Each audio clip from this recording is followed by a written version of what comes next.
Well, it's something that we try to avoid, but all of us will have to deal with the death of a loved one, from the final arrangements to tying up loose financial ends such as insurance, bank accounts, and memberships.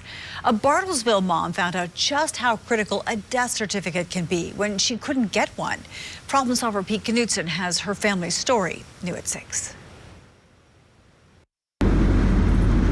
Just before dawn on this rolling stretch of Highway 75 south of Bartlesville, on a foggy, dark, and deadly morning last October, Anthony Nico was on his way to work when he lost his life. Witnesses say a horse was running loose on the road. And the horse he hit was black. He never saw it.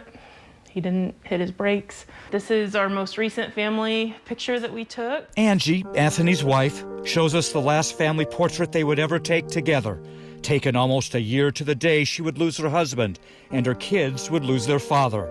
15-year-old Erica, Damien, 14, and the youngest, Ronan. Just coming to terms with it, really, and just my kids not having a dad in their life.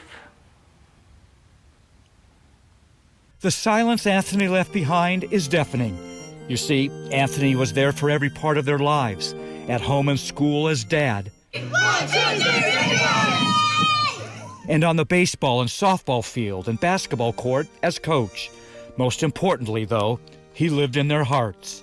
While Erica and Damien cope the best they can, it's Ronan who Angie worries about the most. He was just 5 when they lost their dad. For my 6-year-old, it's kind of a mixed bag.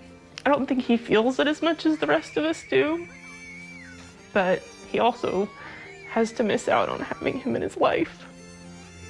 So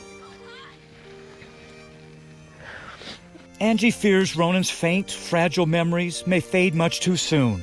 Many folks have helped Ronan remember, and the rest of the family heal.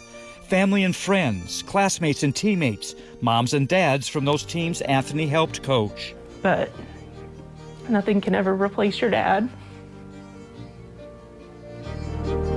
As you can see, Anthony cast a wide net in his part of Bartlesville, not only catching his family, but so many more. A team mom put together this tribute to Anthony for Facebook, for all to see. So his presence was felt by a lot of teenage boys that don't get that anymore. Financially, Angie says they're doing okay for now. While she's been able to get Social Security survivors benefits for the kids, she hasn't been able to settle Anthony's life insurance. Angie needs an official death certificate for that.